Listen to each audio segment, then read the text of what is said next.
పవిత్ర సంగమం వద్ద ముఖ్యమంత్రి చంద్రబాబు నాయుడు మాట్లాడుతున్నారు. ప్రత్యక్ష ప్రసారం ద్వారా చూద్దాం. పవిత్రమైన భావంతో పెద్దలకు పిండ ప్రదానం చేశారు, వస్తు సామగ్రి తీసుకొచ్చారు. అదే మరి అన్ని విధాల మీరు భోంచేశారు, కాగితాలు కూడా వేశారు. అయినా కూడా ఎక్కడ కూడా ఒక కాగితం లేకుండా మీరు నీళ్లు తాగి ఆ శాచర్స్ కూడా శుభ్రంగా వేశారు. కానీ మీరు చూస్తే ఇది సాధ్యమైనప్పుడు ఎందుకు స్వచ్ఛ ఆంధ్రప్రదేశ్ చేయలేమో మనం ఆలోచించాలి. మీరు ఒక విషయం గుర్తుపెట్టుకోవాలి. పోయిన సంవత్సరం గోదావరి పుష్కరాలు వచ్చాయి. పుష్కరుడు గోదావరిలో ఉన్నాడు, దేవతలు గోదావరిలో ఉన్నారు. ఈ సంవత్సరం కృష్ణా పుష్కరాలు వచ్చాయి. నేనే గోదావరికి వెళ్లి అంతిమ పుష్కరాలు చేసి అక్కడి నుంచి పుష్కరుణ్ణి కృష్ణా నదికి స్వాగతం పలికాను. ఇక్కడికి వచ్చి అతన్ని రిసీవ్ చేసుకున్నాను. ఇది నా పూర్వ జన్మ సుకృతంగా భావిస్తున్నా. ఎవ్వరికీ రాని అవకాశం మనకు వచ్చింది. ఆ రోజు నేను ఒక సంకల్పం చేశాను. ఆ సంకల్పం గోదావరి తల్లిని కృష్ణమ్మ చెంతకు తీసుకొస్తానని ఒక సంకల్పం చేశాను. సంవత్సరంలో పూర్తి చేశాను. ఇప్పుడు ఒక సంకల్పం చేశాను. గోదావరి తల్లిని కృష్ణమ్మ చెంతనే కాదు పెన్నా నది గలుపుతానని మరొక సంకల్పం చేశాం. ఈ సంవత్సరం వర్షాలు ముందు పడ్డాయి, మధ్యలో ఆగిపోయినాయి. ఇప్పటి నుంచి మనం కూడా పూజలు చేయాల్సిన అవసరం ఉంది, సంకల్పం చేయాల్సిన అవసరం ఉంది. నేను ఒక సంకల్పం కరువు రహిత రాష్ట్రంగా ఉండాలని చేశాను. ఈరోజు 12 రోజులు, 10వ రోజు ఈ రోజుకి ఇంకా 2 రోజులే ఉంది. 10 రోజులు ఎలాంటి సంఘటనలు జరగలేదు, బ్రహ్మాండంగా జరిగాయి. ఈరోజు స్వచ్ఛ ఆంధ్రప్రదేశ్ పైన సంకల్పం చేస్తున్నాం, రోజుకొక సంకల్పం చేస్తున్నాం. నేను అందుకే ఒక మాట చెప్పాను, మీరందరూ సంకల్పం చేయండి, మీకోసం చేయండి, మీ కుటుంబం కోసం చేయండి, ఈ రాష్ట్రం కోసం చేయండి. మీరందరూ ఎన్నుకున్న ముఖ్యమంత్రిగా మీ సంకల్పాన్ని సాధించే బాధ్యత, సుపరం చేసే బాధ్యత నేను తీసుకుంటానని మరొక్కసారి హామీ ఇస్తున్నా. అయితే మనందరిలో ఒకటి ఆలోచించుకోవాలి. ఇక్కడికి వచ్చినప్పుడు మీ ముఖాల్లో చూస్తున్న ఆనందం ఏమీ కష్టం కనపడడం లేదు. మా తమ్ముళ్ళైతే ఒక పక్క పుష్కర స్నానాన్ని చేస్తూ పుణ్యమే కాకుండా ఆనందంగా స్విమ్మింగ్ పూల్ మారిగా వాడుకుంటూ జలకాలు కూడా ఆడే పరిస్థితికి వచ్చారు. దానికి కారణం పరిశుభ్రమైన నీళ్లు, ఫ్రెష్ వాటర్ వస్తా ఉంది. దేశంలో ఇలాంటి నది ఎక్కడా కనపడదు. అలాంటి నది ఉండడం, ఒక సుందరమైన ప్రదేశం, సుందరమైన నది. ఈరోజు గోదావరి, కృష్ణ 2 నదుల కలయిక భారతదేశంలో ఎక్కడా జరగలేదు. అది మనమే చేశాం. అందుకే ఈ ప్రదేశానికి పవిత్ర సంగమం అనే పేరు పెట్టాం. అదే మరిగా పవిత్ర సంగమానికి పవిత్ర హారతి ఎంత అందంగా ఉందో మీరు చూశారు. మీలో ఒక శక్తి వచ్చింది, నాలో కూడా మీ యొక్క అభిమానం చూశాను. నాకుండేది 2 వరాలు, ఒకటి జలం, 2 జనం. ఈ 2 ఉంటే ప్రపంచాన్నే జయిస్తాం. అందుకని జలాన్ని ఎక్కడికక్కడ మనం ఉపయోగించుకునే కార్యక్రమాలు చేశాను. రెండోది, జనాల్ని చైతన్యవంతులు చేయగలిగితే ఏదైనా సాధించగలుగుతారు. నిన్ననే మీరు చూశారు, మన విజయవాడలో పుట్టిన బిడ్డ సింధు ఒలింపిక్ గేమ్ లో రజక పథకాన్ని సాధించిందంటే దేశానికి ఒక ఆణిముత్యంగా తయారైందంటే అది మన గర్వకారణం. గోల్డ్ మెడల్ రావాల్సింది కొద్దిలో తప్పిపోయింది. తమ్ముళ్ళో మీరు ఒకటి గుర్తుపెట్టుకోవాలి. ఆ రోజు నేను ఒక ఫౌండేషన్ వేశాను, ఒక విత్తనాన్ని నాటాను. ఆ విత్తనం మీరు చూసి గోపీచంద్కి 5 ఎకరాలు భూమి ఇచ్చి బ్రహ్మాండమైన కోర్టు ఏర్పాటు చేసుకోమని సహకరించాను. అందులో ఈరోజు ఆణి ముత్యాలు తయారు చేసే పరిస్థితికి వచ్చారు. మన పిల్లలు చిన్న పిల్లలు చూస్తున్నా వాళ్ళ పేరు తెలియదు కానీ నన్ను చూస్తే 2 వేళ్లు చూపిస్తూ విక్టరీ సింబల్ చూపిస్తున్నారంటే అది మన పిల్లల్లో ఉండే చొరవ. నేను అందుకనే ఆలోచిస్తున్నా ఈరోజు స్వచ్ఛ ఆంధ్రప్రదేశ్ ఇది సాధ్యం చేయాలి. దానికి మీరు ఆలోచిస్తే అక్టోబర్ 2వ తారీఖు లోపల అన్ని మున్సిపాలిటీల్లో మరుగుదొడ్లు పూర్తి చేస్తాం. ఎవరు కూడా బయట మల విసర్జనకి పోవడానికి వీలు లేదు. అదే మరి ఈ సంవత్సరం 2000 గ్రామాల్లో మరుగుదొడ్లు పూర్తి చేస్తాం. రాబోయే 2-3 సంవత్సరాల్లో 100% చేస్తాం. 55 లక్షల మరుగుదొడ్లు కట్టాలి. ఉద్యమ స్ఫూర్తితో పోతున్నాం. నేను ఒకటే మిమ్మల్ని కోరుతున్నా, మరుగుదొడ్డి ఆడబిడ్డలకు ఆత్మగౌరవం. మీరు చాలా ఇబ్బందులు పడ్డారు, అవమానాలు భరించారు. ఓసారి మరుగుదొడ్డికి పోవాలంటే చాలా సమస్యలతో మీరు దిగమింగే పరిస్థితి వచ్చింది. అలాంటిది మీ ఆత్మ గౌరవాన్ని కాపాడాలని, మీ ఆరోగ్యాన్ని కాపాడాలని ఎన్ని 100 కోట్లైనా పర్వాలేదు మరుగుదొడ్లు కట్టించే బాధ్యత నాది. దాన్ని నిర్మాణం చేసుకునే బాధ్యత మీదని చెప్పి కూడా నేను మీకు తెలియజేస్తున్నా. ఇంకో పక్కన ఈరోజు నేను ఆలోచించేది ప్రతి ఒక్క వ్యక్తి ఆరోగ్యంగా ఉండాలి, ఆనందంగా ఉండాలి. నేను ఒక విజన్ ఇచ్చాను మీకు. 2022కి భారతదేశంలో 3 అగ్ర రాష్ట్రాల్లో మనం ఒకరుగా ఉండాలి. 2029కి దేశంలో నెంబర్ 1 రాష్ట్రంగా ఉండాలి. ఆదాయంలోనే కాదు ఆనందంలో కూడా ఉండాలి. అందుకే మీరు ఇక్కడికి వస్తే చూశారు, మీకు ఉచితంగా భోజనాలు పెట్టించాం, బస్ అరేంజ్ చేశాం, ఎక్కడ వచ్చినా పూజ సామగ్రి అరేంజ్ చేశాం, పుష్కర స్నానాలు చేశారు. ఎవరికి ఎక్కడ ఇబ్బందులు లేవు. మీ మానసిక ఆనందం కోసం బ్రహ్మాండమైన సాంస్కృతిక కార్యక్రమాలు కూడా ఏర్పాటు చేశాను. ఇది అన్ని ఊర్లో రావాలి. ఆనందంగా కష్టపడాలి, ఆరోగ్యంగా ఉండాలి, పరిశుభ్రంగా పెట్టుకోవాల్సిన అవసరం ఉంది. ఈ రోజు మీరు ఒకసారి చూస్తే నేను ఎక్కడికక్కడ కెమెరాలు పెట్టాను. మీరు అది కూడా గుర్తుపెట్టుకోవాలి. భవిష్యత్తులో సీసీటీవీ కెమెరాలు ఉన్నాయి, ఇంకో పక్క డ్రోన్లు ఉన్నాయి. పశ్చిమారిగా డ్రోన్ తిరుగుతా ఉంటుంది, మీ ఫోటోలన్నీ తీయేస్తాయి. భవిష్యత్తులో ఎవరైనా రోడ్డు మీద చెత్తేస్తే నేరుగా మీ ఇంటికి ఫైన్ బిల్లు వచ్చేస్తుంది, అడిగే పరిస్థితి ఉండదు. ఆ విషయం మీరు గుర్తుపెట్టుకోవాలి. మీ ఫోటో చూస్తే మీరు ఎవరో మీ ముఖం చూసి ఆ యొక్క డ్రోన్ కానీ సీసీటీవీ కనిపెట్టేసే పరిస్థితికి వస్తుంది. ఎవరైనా రౌడీ షీటర్ ఇక్కడ ఉంటే నేరుగా రౌడీ షీటర్ని, నేరస్తుడిని ఇమ్మీడియట్ గా గుర్తుపట్టేస్తాం. ఆ వ్యక్తి ఇక్కడి నుంచి ఎక్కడికి పోయినా నేరం చేయక మునిపే అతన్ని పట్టుకునే పరిస్థితి వస్తుంది. నేరస్తుల ఆటలు కూడా సాగవని మరొకసారి మీ అందరికీ తెలియజేస్తున్నా. ఇంకో పక్కన ఎవరైనా నేరం చేయాలంటే వాళ్ళు ఏ విధంగా చేతిలో ఏదో ఒక వస్తువులు వాడతారు. DNA టెక్నాలజీ తీసుకొస్తున్నాను. ఎవరైనా నేరం చేస్తే 2 గంటల లోపల ఎవరైంది పసిగట్టేసి నేరుగా కోర్టుకి పంపించి శాశ్వతంగా జైల్లో పెట్టేస్తాం. ఇంకా నేరాలు చేసే పరిస్థితి ఉండదని చెప్పి కూడా నేను మీకు తెలియజేస్తున్నా.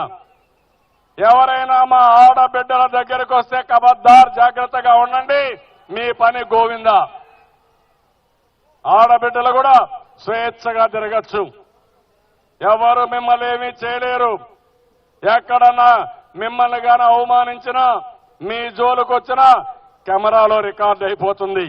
అది బస్ స్టాండ్ లో కావచ్చు, రోడ్లో కావచ్చు, సినిమా థియేటర్లో కావచ్చు, షాపింగ్ మాల్లో కావచ్చు, ఎక్కడైనా సరే ఆటోమేటిక్ గా రికార్డు అయిపోతుంది. అక్కడి నుంచి వాళ్ళ భరతం పట్టే పని అప్పుడే ప్రారంభం అయిపోతుంది. మీకు ఆ భయం కూడా అవసరం లేదు. నేను ఒకటే మిమ్మల్ని కోరుతున్నా, ఈ రోజు నేను ఈ అరేంజ్మెంట్స్ అన్ని చేశాను. రియల్ టైంలో అన్ని పనులు అయిపోతున్నాయి. 32 లక్షల మంది వస్తే నాకేమీ టెన్షన్ లేదు. నిన్న సాయంత్రమే అనుకున్నాం, ఎంతమంది మీ ఊరి నుంచి బయలుదేరారో ఒక అంచనా తీసుకున్నాం. ఇక్కడికి వచ్చిన తర్వాత ఈ కెమెరాల సహాయంతో ఏ ఘాట్లలో ఎక్కువ వచ్చారో ఎక్కడికి పంపించాలో దానికి కూడా ఇచ్చేసి మీరు బస్ స్టాండ్ లో తిరుగుతానే, రైల్వే స్టేషన్ లో తిరుగుతానే ఎక్కడికి పంపించాలో పంపిస్తున్నాం. మా వాళ్ళందరూ ఆఫీసర్లు ఉన్నారు. నేను అడుగుతున్నా మిమ్మల్ని, మీకు ఎలాంటి అసౌకర్యం రాకుండా చేశారు. పోలీసులు సేవాభావంతో పనిచేశారు. అధికార యంత్రాంగం మీ అందరి సౌకర్యం కోసం పనిచేశారు. 12,000 మంది పిల్లలు మీకోసం పనిచేస్తున్నారంటే, చదువుకునే పిల్లలు మీకోసం సేవా కార్యక్రమాల్లో పనిచేశారంటే అది ఈ యొక్క పుష్కరాల ప్రత్యేకత. కొన్ని వందల మంది ఏజెన్సీలు ముందుకొచ్చారు. మేము కూడా భోజనం పెడతామన్నారు, భోజనాలు పెట్టారు, అనేక విధంగా కార్యక్రమాలు చేశారు. నేను అడుగుతున్నా మిమ్మల్ని అందరినీ, ఈరోజు అధికార యంత్రాంగం బాగా పనిచేసిందనుకుంటే గట్టిగా చప్పట్లు కొట్టి వాళ్ళని కూడా అభినందించండి. ఇది ఒక మధుర అనుభూతి నాకు. పేదవాళ్లకు సేవ చేయడానికి, రాష్ట్రంలో ఎవ్వరికీ ఏ ఇబ్బంది లేకుండా పరిపాలన ఇవ్వడానికి, రియల్ టైంలో మీ సమస్యల పరిష్కారానికి ఈరోజు నేను ఒక కార్యక్రమానికి శ్రీకారం చుట్టాను. కమాండ్ కంట్రోల్ రూమ్ పెట్టాను. నేను అక్కడ కూర్చుంటున్నాను. నేరుగా అన్ని విషయాలు తెలిసిపోతాయి. అదే మనకు కైజాల అప్లికేషన్ ఇప్పుడే ఇచ్చాం. మీరందరూ దాన్ని డౌన్లోడ్ చేసుకుంటే మీ అభిప్రాయాలు చెప్పచ్చు, ఫోటోలు పంపించచ్చు, ఏదైనా ఫిర్యాదులు చేయొచ్చు, మీ సమస్యలు చెప్పే అవకాశం వస్తుంది. ఆమోదం తెలియజేయండి. ఎక్కడైనా కాగితం ఉంటే నామోషి పడకుండా ఆ కాగితాన్ని తీసుకొచ్చి చెత్తబుట్టలో వేసే కార్యక్రమం కూడా చూద్దాం. ఇది మనందరి కోసరం. అప్పుడు మిగిలిన వాడు వేసేవాడు సిగ్గుపడతారు. వాళ్ళకు చూపించాలి, మీరు తప్పు చేశారు, నేను తీసేశాను, దయచేసి ఇంకొకసారి వేయొద్దని మీరు చెప్పే పరిస్థితి రావాలి. అది అయిన తర్వాత అప్పటికి కూడా వేస్తే కెమెరాలున్నాయి, పసిగడతాం, ఫైన్ కూడా వేయిద్దామి, ఏ బాధ లేదని చెప్పి కూడా నేను మీకు తెలియజేస్తున్నా. ఇంకో పక్క అన్ని గ్రామాల్లో సిమెంట్ రోడ్లు వేస్తున్నాం, మురిక్కాలలు కడతాం, టౌన్స్ లో మురిక్కాలలు కడతాం. ఎక్కడ కూడా ఎలాంటి ఇబ్బంది లేని పనిచేస్తాం.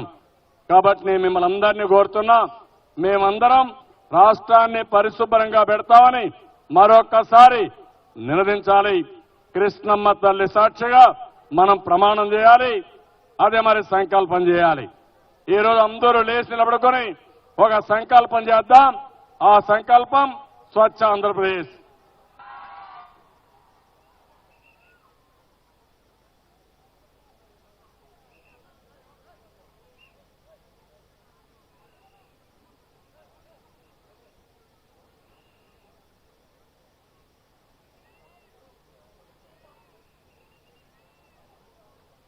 ఇది ఆగస్టు 21వ తేదీ కార్యక్రమం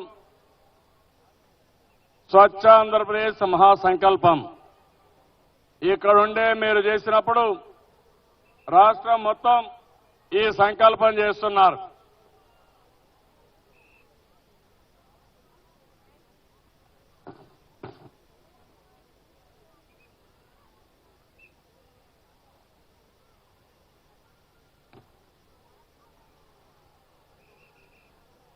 ఈ సంకల్పం రాష్ట్రంలో ఉండే ప్రతి ఒక్కరిని కోరాను.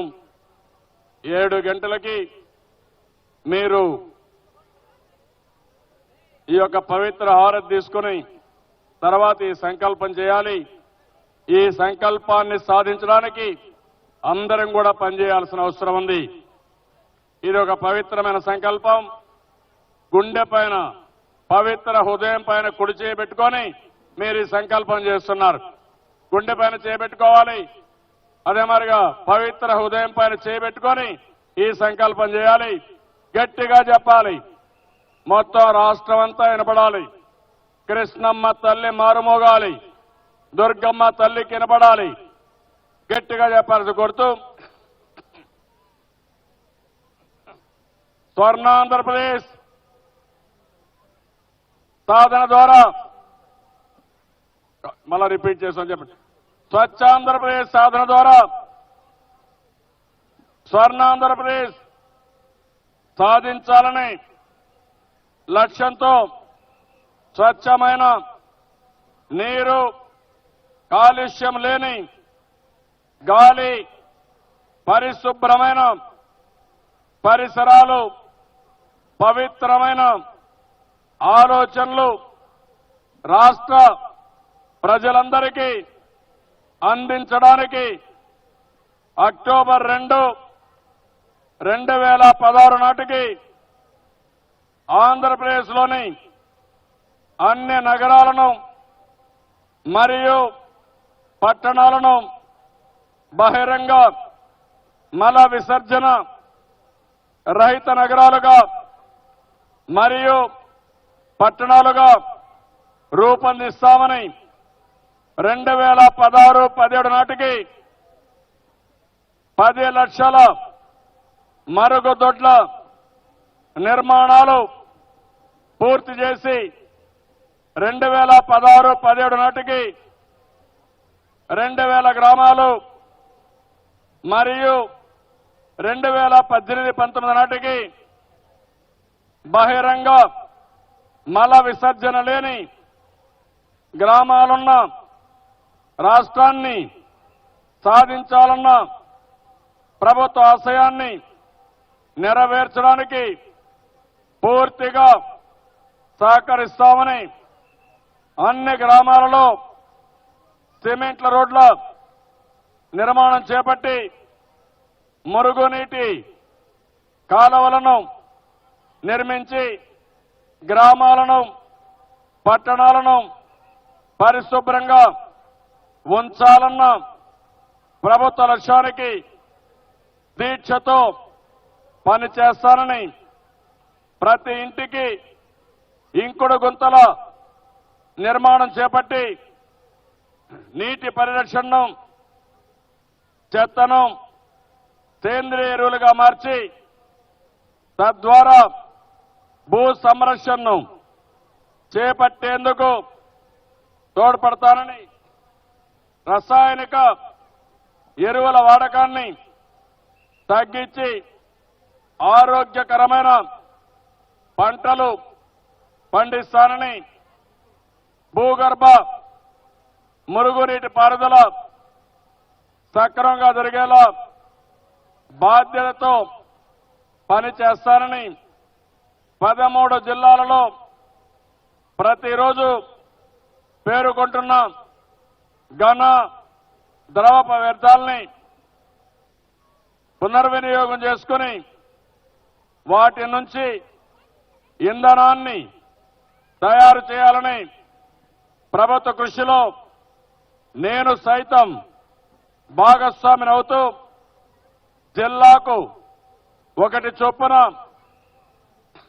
వేస్ట్ ఎనర్జీ ప్లాంట్లు స్థాపించి చెత్త నుంచి సంపద సృష్టి చేసి భవిష్యత్ తరాలకు మార్గదర్శకుడు అవుతానని, ప్రతి శనివారం మధ్యాహ్నం మరియు ప్రతి 4వ శనివారం రోజంతా చెట్లు నాటడం, పెంచడం, స్వచ్ఛాంధ్ర కార్యక్రమంలో భాగస్వామినై పని చేయడం, నీటి సంరక్షణ కార్యక్రమంలో పాల్గొనడం, ఇవన్నీ నేను, నా కుటుంబం అంతా బాధ్యత గల పౌరులుగా చేస్తామని, పరిసరాల పరిశుభ్రతతోనే ఆరోగ్యంతోనే ఆనందంతోనే అభివృద్ధి ఆవిర్భిస్తుందని గాంధీ చెప్పిన మాటను త్రికరణ శుద్ధిగా అమలు చేస్తానని 2019 నాటికి సుందరమైన స్వచ్ఛాంధ్రప్రదేశ్ సాధనే ధ్యేయంగా వ్యక్తిగత పరిశుభ్రతతో పాటు సామాజిక పరిశుభ్రత కూడా పాటుపడుతూ వ్యర్థాల నిర్వహణలో ఆంధ్రప్రదేశ్ని ఇతర రాష్ట్రాలకు ఆదర్శ రాష్ట్రంగా నిలపాలని ప్రభుత్వ సంకల్పాన్ని నెరవేర్చేందుకు నా వంతు కృషి చేస్తూ మరుగుదొడ్లను ఎప్పటికప్పుడు పరిశుభ్రంగా అందుబాటులో ఉంచడానికి నా వంతు కృషి చేస్తానని నేను నా కుటుంబ సభ్యులు గ్రీన్ అంబాసిడర్గా పనిచేస్తూ సంపూర్ణ పారిశుద్ధ్య సాధనను సాకారం చేస్తానని నిండు మనస్సుతో కృష్ణమ్మ సాక్షిగా అమరావతి సన్నిధిలో మహాసంకల్పం చేస్తున్నాను. తమిళ్లో ఆడబిడ్డలందరూ కూడా సంకల్పం చేశారు, అక్కలు చెల్లెళ్ళంతా.